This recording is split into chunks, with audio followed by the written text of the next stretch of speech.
You're young in your career, right? That's okay. You're learning, you're developing. That's how we build the next stage of leaders, right, in our organization, right? It can't just be about the successes. You have to be comfortable with the fail part of it. You cannot escape it. And so from that standpoint, embrace it, run with it, and learn from the opportunity. Hello, and welcome to Off the Books, where we surf the uncharted waters of accounting, finance, risk, and wherever else the waves take us. This episode is brought to you by Workiva, the one platform that unites the financial reporting, ESG, audit, and risk teams in your life, like Lucky Charms cereal brings together red hearts, yellow moons, orange stars, green clovers, and blue diamonds. I think there's horseshoes. There's a lot of stuff that's been added since I was a kid. My name is Catherine Tsai, professional asker of questions and lover of venti soy chai lattes. I'm looking forward to debating a great conversation, and I'm happy to have you with us. I'm also happy to have Steve Soter joining me. Steve, please tell everyone about yourself. Yeah, thank you, Catherine. My name is Steve Soter, accounting enthusiast and Diet Coke aficionado, and I am really looking forward to this discussion. Yes, this week we are continuing our series that we recorded in front of the New York Stock Exchange as part of Workiva's celebration of 10 years since going public. Today's guest is Chris Pettit, the Vice President of External Reporting for Keurig Dr. Pepper. Yeah, that's exactly right, Catherine. Now, well, this is Chris's first episode that he's joining for Off the Books. Chris has been a longtime Workiva customer and member of the SEC Professionals Group, and because of that tenure, he shares some terrific advice for other leaders, how to manage up, his work with the SEC Pro Group, and so much more. Let's get to our chat with Chris. Well, one of the things we've been talking about with all of our guests is leadership and what is a pretty dynamic and ever-changing landscape. I'm wondering, how do you think about leadership today than maybe the way you thought of it 5 or 10 years ago? You know, I would say, gosh, now as I've gotten older and a little bit more comfortable in my skin effectively, right? You know, leadership to me is, you know, kind of leading by example, right? The one thing I'll tell you is, 5 years ago, I felt like I had to be the sage on the stage. I felt like I had to know all the answers. I felt like I had to bring that A game, you know, all the time. If I didn't know it, you know, do whatever I needed to do to gather that knowledge and have a perspective. As I've gotten older, leadership to me is lead by example, listen, provide feedback and a perspective, but, you know, step out of the way a bit, right? Let the team, right, come in with a perspective. Here's the work that we've done. Here's how we've thought of things, right? Let them have their opportunity. Do you think was that age experience for you, or like a societal change of like increasing vulnerability in leadership? I think it comes with age a bit, right? I think for me, it probably was the amount of responsibility I had and really recognizing that I couldn't be in all the things, you know, to the level that I wanted to be. Sure. Right? I had to pull myself out of the equation. I had to lift myself up, right, and let those that are closer to the issue, closer to whatever was going on, to handle it. Let them come whenever they need assistance, when they need, you know, there's a blocker, help me move the blocker so I can keep this moving, right? You know, empowering my people to make those decisions without me, right? And so I really do think it was kind of an age thing for me, right? Just coming to that realization. How did listening play a big part in that switch for you? Oh my God, that was probably the hardest part, to be honest. You know, for those that have known me for a long period of time, you know, I'm happy to wax poetically about almost anything these days, and I know, really. And so it was intentional. I had to be very thoughtful about it, and at first, it very much was a count to 5 before you talk. I mean, really stepping back and being thoughtful about giving people, you know, the space to be able to say what they need to say, having uncomfortable silence when I ask a question for them to, you know, really think about it, right? Have some thought, give it some consideration. So it was probably the hardest thing for me to learn. What do you get out of it then when you found that you were able to let people fill those uncomfortable silences? I was able to focus on the things that needed to be focused on differently. I could really look at it overarching across the entire scope of my responsibility, right? And, I was relieved, frankly, right, that you recognize that you've got a great team in place and they've got the ball. They've got it under control. And it really was just kind of letting go and letting them have that opportunity to do it. I know one area in which you've been a leader is in the SEC Professionals Group. I understand you helped launch a chapter. Is that right? I think I've launched 2 chapters. All right. Yeah, I officially believe it's 2 chapters.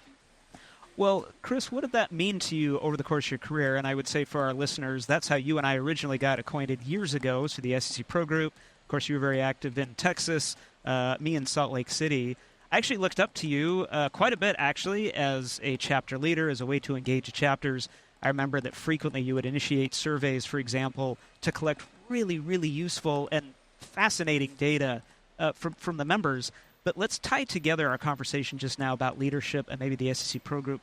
What is that network, what is that community meant to you over the course of your career? And maybe not just the SEC Pro Group. I know you're involved in other communities and, Sure. And networks as well. Networking is a really important component of the profession, right? I mean, anyone that's in the accounting profession, when you step back and you look at it, it is, to me, one leg of a 3-legged stool, right? If I'm trying to stay on top of issues, stay on top of things that are going on, talk about new pieces of GAAP, ESG, right?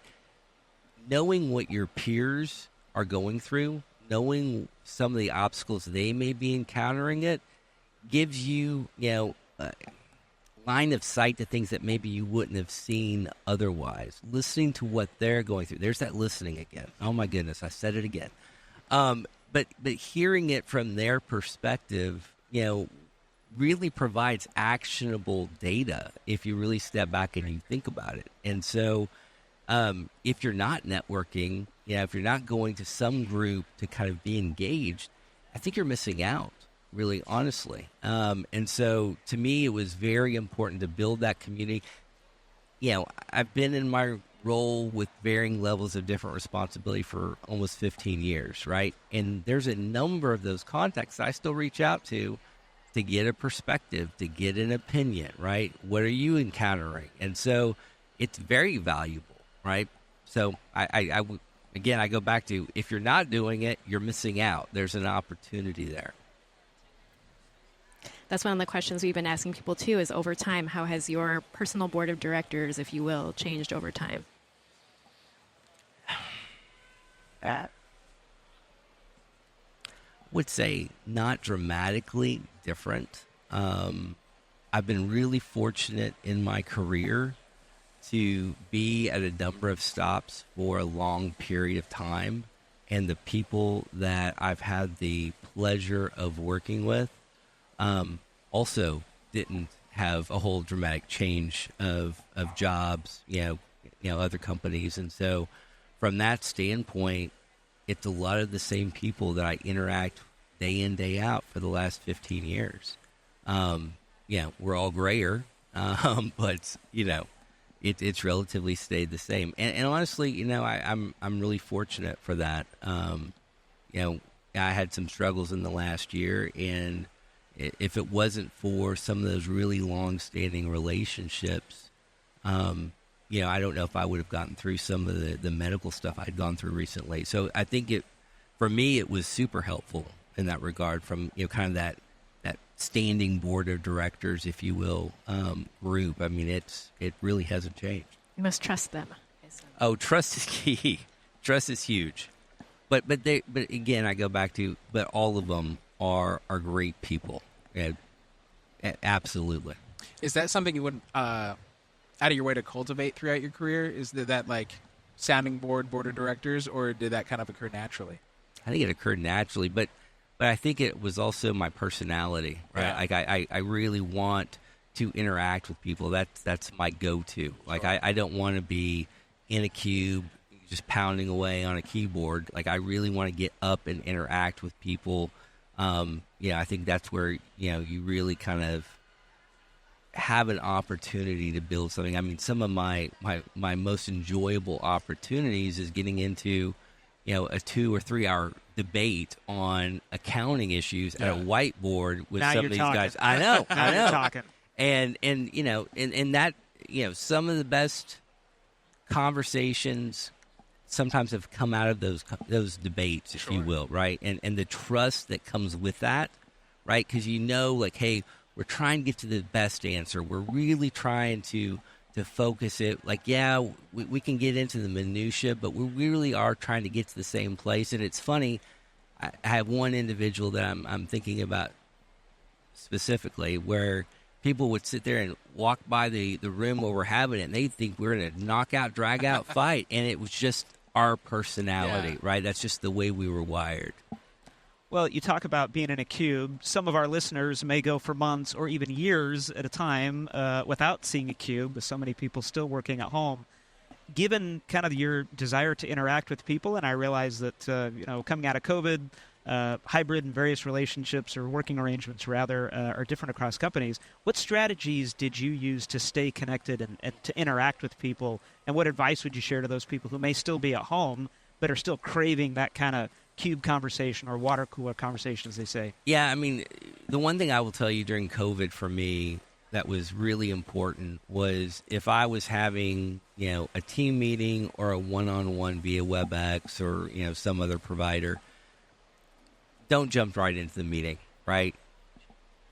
Almost said a naughty word, but shoot the stuff, at the beginning, right? Take the time and connect. Yeah. Right? It's really important when you're not having those interactions that you have to reserve the time. For sure. Right? And I know some people will sit here and say, well, that's not really super efficient. But when you're trying to build a high-performing team, having that well to draw from effectively, you're still making deposits in it, right? Yeah. If you didn't make those deposits, right, you'd be looking up 2 years after COVID, and you'd be like, seriously, there's no water in that well. Right. Right. And so that to me was super important. And even on the hybrid days, right, one of my hybrid days I use for all my one-on-ones, right?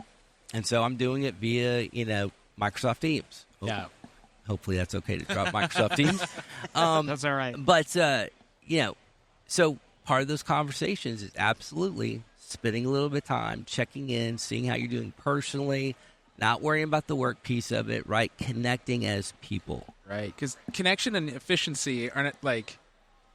Human connection is not about efficiency. And I think especially in remote or hybrid, you have to remember your teammates are human. And the more, like, chit-chat, how's everything going, what did you do this weekend, I think it builds more trust. And so if somebody, like, comes off feisty via Slack or whatever, you're not going to be like, you're like, no, I know it's Chris. He's going through something. Not like, well, this guy's a bleep. Like, no, absolutely. It gives you, effectively a little bit of cover, if you will, sure. Right? Does that advice still work for the C-suite? Like, if you have a meeting with the CFO, is it okay to shoot the breeze a little bit with them too?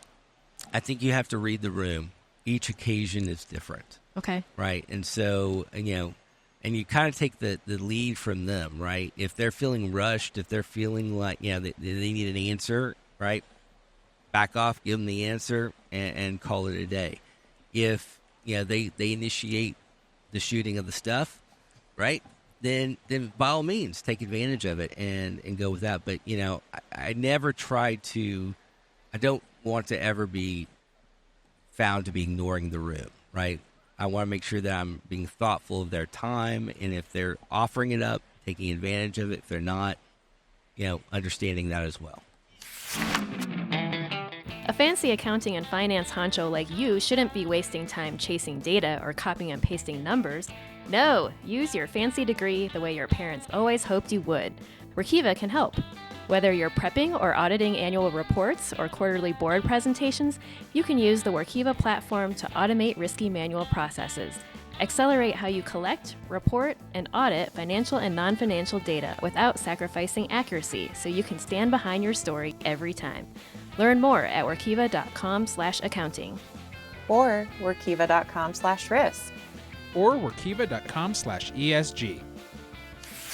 Well, let's go there if you don't mind, and we're skipping ahead just a little bit, but let's talk about that interaction with the C-suite.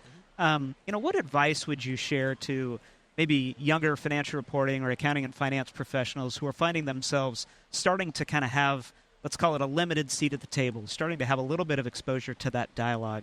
What advice would you share with them where, on the one hand, they might be worried about disclosure and accounting compliance, all of which is important, and the C-suite absolutely should care about it, but they may also be concerned about optics and economics and those kinds of things. What is it like to read the room? What advice would you share to help them be successful in that regard? That's an interesting one, to be honest with you, Steve. When I think about reading the room,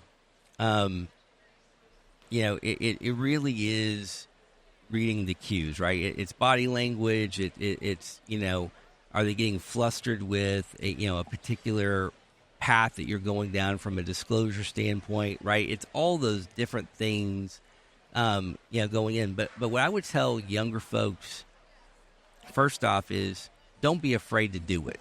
Okay, like jump in. If you're getting the opportunity to sit at that table, right? You've earned something. Okay. Wear it. You've earned your stripe. Now wear it. Okay. Secondly, know that for my case, I've got your back. I'm in the room, right? If it's a C-suite level person, I'm not going to let you go by yourself, right? I'm not going to put you out there without a net. Okay. Meaning you as their boss or their manager in Right. that case. Absolutely. Absolutely. And so from that standpoint, to me, if you're going to fail, it's a safe place to fail, right? But a lot of folks, right, younger in their career, are uncomfortable failing in that environment, right? They see me coming in and jumping in if I need to as, it looks bad on me. It's a bad optic, right? It's okay. It's okay. You're young in your career, right? That's okay. You're learning, you're developing. That's how we build the next stage of leaders, right, in our organization, right? It can't just be about the successes. You have to be comfortable with the fail part of it. You cannot escape it.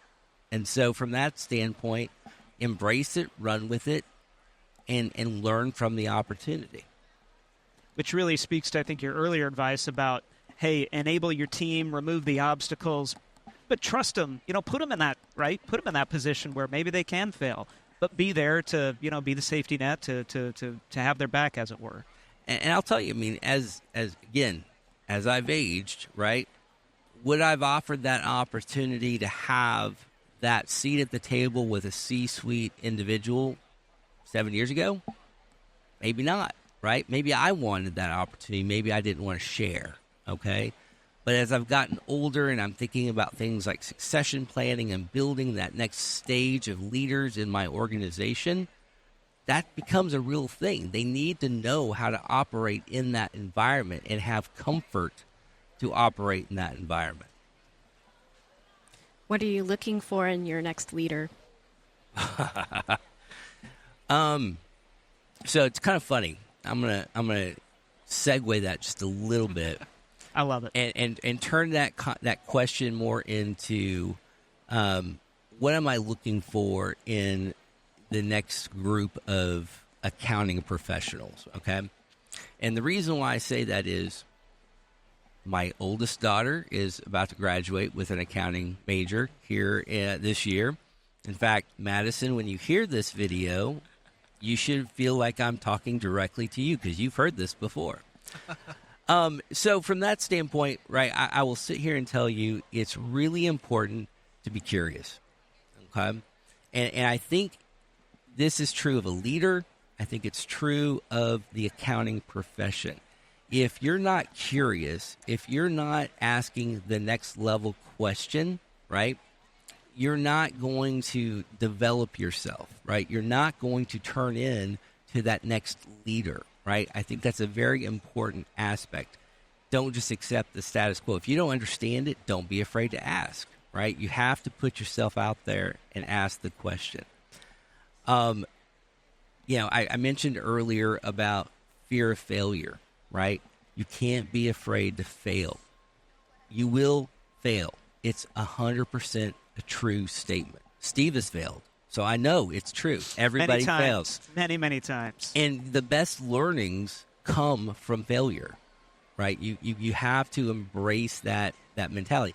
Leaders absolutely have to accept that and operate in that space, right? And the people that are coming up in the next level of the profession, the quicker they figure that out, the faster they will progress in their career, right? They'll get it. They'll understand it. They'll learn.